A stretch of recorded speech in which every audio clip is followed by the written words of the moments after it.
पोटच्या मुलाने जन्मदात्या आईबापाचा मुसळ डोक्यामध्ये घालून खून का केला, कारण ऐकूनच हादरून जाल। परप्रांतातून येऊन गंगाराम महंतोने महाराष्ट्रामध्ये आपले चांगलेच बस्तान बसवले होते। त्यांच्या कष्टाचेच हे फळ होते। इथेच ते स्थायिक झाले होते। मुले अगदी लाडाकोडामध्ये वाढले होते। मुलांना त्याने काहीच कमी पडून दिले नव्हते, पण आपल्या वयामध्ये आलेल्या मुलाने कामधंदा करावा अशी त्यांची माफक अपेक्षा होती। मुलगा लग्न झाल्यावर तरी मार्गी लागेल म्हणून त्याचे लग्नही लावून दिले होते। चंदनमध्ये कोणताच फरक पडला नाही। त्याचे वडील त्याला बायको समोर एक घालून पाडून बोलत, जेणेकरून तो सुधारेल। या पायी मात्र झाले उलटेच। बायको समोर पान उतारा करतात म्हणून त्याने आई वडिलांचा खून केला। या धक्कादायक घटनेचा सविस्तर वृत्तांत पुढे पाहण्याअगोदर जर तुम्ही ह्या चॅनेलवर जर नवीन असाल तर प्लीज आपल्या ह्या मराठी चॅनेलला नक्की सबस्क्राईब करा। धुळे जिल्ह्यातील तालुक्याचे गाव असणाऱ्या शिरपूर शहरातील मांडल शिवारामध्ये चंद्रमौळी सोसायटी आहे। या ठिकाणी शिवकुमार मोहनलाल सैनी यांच्या घरामध्ये गंगाराम हिरालाल महंतो हे बिहारी गृहस्थ आपल्या कुटुंबियासमवेत बऱ्याच वर्षांपासून राहतात। नोकरी व्यवसायाच्या निमित्ताने गंगाराम महंतो हे आपली पत्नी रंजू देवीसह आपल्या ओळखीच्या मित्रामुळे शिरपूर शहरामध्ये आलेले होते। मिळेल ते काम करून आपल्या कुटुंबाचा उदरनिर्वाह करत होते। ओळखी पाळखी झाल्यानंतर त्यांनी विविध व्यवस्थापनाला कामगार पुरवण्याचा व्यवसाय सुरू केला। करवंद येथील सनस्टार कंपनीमध्ये ते गेल्या काही वर्षांपासून लेबर कॉन्ट्रॅक्टर म्हणून कार्यरत होते। दरम्यान गंगाराम महंतो यांना 2 मुले झाली। सीतादेवी ही मुलगी आणि चंदन हा मुलगा। या दोघांचे गंगाराम आणि रंजू देवी यांनी खूप लाड केले। या दोघांच्या तोंडून शब्द पडताच ती वस्तू समोर हजर होत असे। चंदन हा तर लहानपणापासूनच शौकीन व आयशो आरामी स्वभावाचा होता। सांगितले तेवढेच काम करायचे असा त्याचा स्वभाव। त्यामुळे त्याचे शिक्षणही जुजबी झाले होते।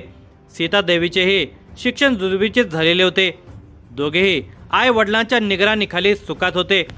चंदन आता वयामध्ये आलेला होता। आता त्याने आपल्या पायावर उभे राहावे असे आई वडिलांना वाटत असे। त्यानुसार ते त्याला मार्गदर्शन करत असत।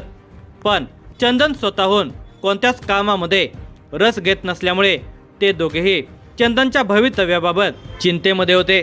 चंदन आता 25 वर्षांचा झालेला होता। तो काही कामधंदा करत नव्हता।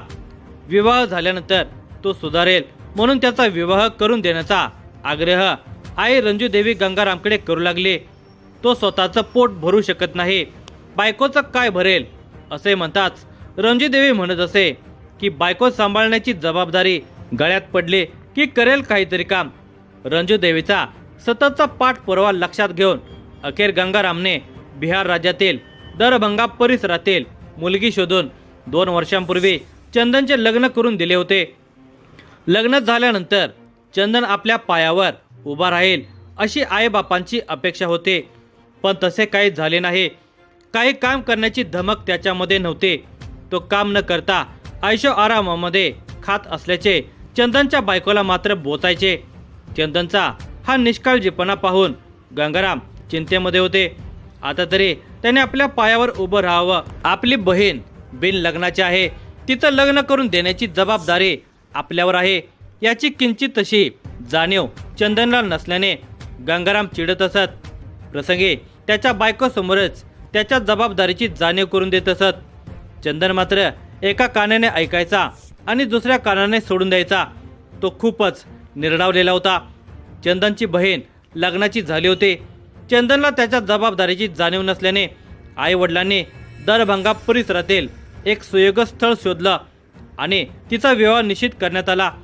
गेल्या महिन्यात म्हणजे दिनांक 15 एप्रिल 2026 रोजी दरभंगा येथे गंगाराम आणि रंजू देवी यांनी मुलीचा विवाह धूमधडाक्यात करून दिला।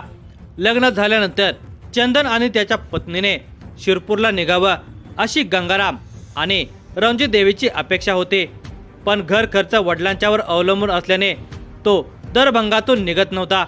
आपल्या अगोदर 2-4 दिवस चंदनने आपल्या बायकोला शिरपूरला घेऊन जाण्यामागे त्याला कामाची आणि जबाबदारीची जाणीव व्हावी हाच हेतू होता। पण चंदन शिरपूरला जाण्यास उत्सुक नव्हता. शेवटी गंगाराम चिडला. किती दिवस तू बापाच्या जीवावर बसशील असे म्हटल्यामुळे चंदन अस्वस्थ झाला. चंदनच्या बायकोला सुद्धा वरमल्यासारखे झाले. शेवटी तिने शिरपूरला जाण्याचा हट्ट धरला.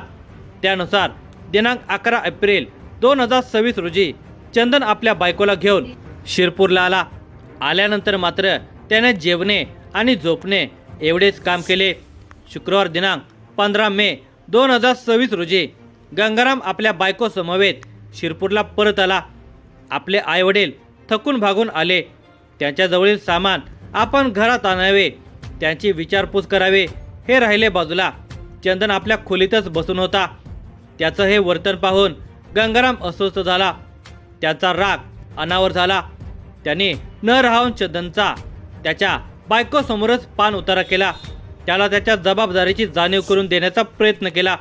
आपण शिरपूरला अगोदर यायचं नाही म्हणत असताना आई वडिलांनी आपल्याला बळजबरीने शिरपूरला अगोदर येण्यास भाग पाडलं. हा राग चंदनच्या मनामध्ये होताच आणि आता आल्या आल्या आपल्या बायकोसमोर आपला पान उतारा केला याचा राग चंदनला अनावर झाला. तो रागाच्या भरातच स्वयंपाकघरामध्ये गेला आणि खलबत्त्याची मुसळी घेऊन बाहेर आला. वडील बेसावध असतानाच त्या मुसळीने वडिलांच्या मस्तकावर जबरदस्त प्रहार केला. गंगारामच्या डोक्याला भली मोठी जखम होऊन त्यातून रक्ताच्या चिळकांड्या उडाल्या. अचानक झालेल्या हल्ल्याने गंगाराम जनावरासारखा ओरडला. रंजूदेवी समोरच हे घडल्याने ती जोरामध्ये किंचाळली. तोच निर्दय चंदनने त्याच मुसळीने आईच्या मस्तकावरही जोरदार प्रहार केला. या जबरदस्त प्रहाराने रंजूदेवी सुद्धा जीवाच्या आकांताने ओरडली आणि रक्ताच्या थराळ्यामध्ये पडले. दोघांच्या किंचाळण्याने मालक शिवकुमार मोहनलाल सैनी आणि इतर लोक गंगारामच्या घरामध्ये वरच्या मजल्यावर पोहोचले. तेव्हा गंगारामच्या घरातून जिन्यावरून रक्त वाहत होते. घर मालक शिवकुमार सैनी आणि इतरांनी घटनास्थळी रक्ताच्या थराळ्यामध्ये गंगाराम आणि रंजूदेवी यांना पाहिले. जवळच चंदन उभा होता. त्यामुळे नेमकं कुणी मारलं असा प्रश्न सर्वांना पडला. घाबरतच शिवकुमार सैनी यांनी चंदनला विचारलं, हे कृत्य कुणी केलं? यावर निर्धास्तपणे चंदनने उत्तर दिलं, मीच मारलं माझ्या आईवडिलांना. ते सतत माझा पान उतारा करत होते. मला निक माऊ म्हणून हिनवायचे. बहिणीच्या लग्नातही त्यांनी मला अपमानास्पद वागणूक दिली. आम्हा दोघा नवरा बायकोला लग्न घरातून बळजबरीने शिरपूरला पाठवलं. आता ते गावाहून आले आणि माझ्या बायकोसमोर ते माझा पान उतारा करत होते म्हणून मी त्यांना मारलं. चंदन हे बिनधास्तपणे सांगत असल्याने शिवकुमार सैनी आणि जमलेल्या इतर लोकांना त्याचा राग आला. त्यांनी त्याला 2 शिव्या हासडल्या आणि तत्काळ शिरपूर पोलीस स्टेशनला फोन करून माहिती दिली. माहिती मिळताच शिरपूर शहर पोलीस स्टेशनचे पोलीस निरीक्षक किशोर कुमार परदेशी यांनी आपल्या फौजफाट्यासह घटनास्थळी धाव घेतली. जिन्यातून वाहणारे रक्त, घरामध्ये पडलेले माता पित्यांचे मृतदेह आणि शेजाऱ्यांनी धरून ठेवलेला मुलगा चंदन याचा निर्विकार चेहरा पाहून पोलीसही हादरले. पोलीस निरीक्षक किशोर कुमार परदेशी यांनी चंदनला विचारले असता मीच माझ्या आई वडिलांचा खलबत्त्यातील मुसळी दोघांच्या डोक्यामध्ये घालून त्यांचा खून केला असे चंदन याने सांगताच ताब्यात घेण्याचे आदेश पोलीस निरीक्षक किशोर कुमार परदेशी यांनी दिले. तसेच या घटनेची माहिती नवनियुक्त पोलीस अधीक्षक विशाल आनंद, अप्पर पोलीस अधीक्षक अजय देवरे, उपविभागीय पोलीस अधिकारी विश्वजित जाधव, स्थानिक गुन्हा अन्वेषणचे पोलीस निरीक्षक राम पवार यांना दिले. घटनास्थळाचा आणि मृतदेहांचा पंचनामा केला. तसेच गुन्ह्यात वापरलेली मुसळी ताब्यात घेतली.